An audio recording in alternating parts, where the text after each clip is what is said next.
Surat Varachha police station હદ વિસ્તારમાં ચોર તેમજ અસામાજિક તત્વો બેફામ બન્યા હોવાનો ચોંકાવનારો કિસ્સો પ્રકાશમાં આવ્યો છે। ફરી એક વખત વરાછા પોલીસના પેટ્રોલિંગ ઉપર સવાલ ઉઠ્યા છે।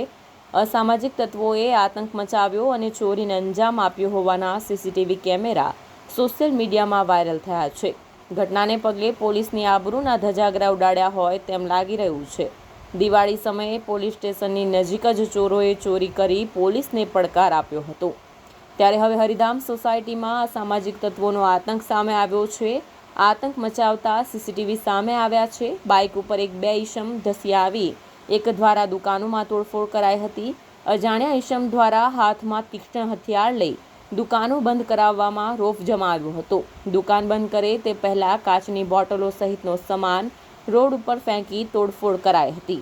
હાથમાં રહેલ તીક્ષ્ણ હથિયાર પણ અન્ય લોકોને મારવાનો પ્રયાસ કર્યો હતો। આરોપીઓને પકડવા ક્રાઇમ બ્રાન્ચ અને એસઓજી ઉપર નિર્ભર રહેલી વરાછા પોલીસ અસામાજિક તત્વો સામે કાર્યવાહી કરશે કે કેમ તે જોવું રહ્યું।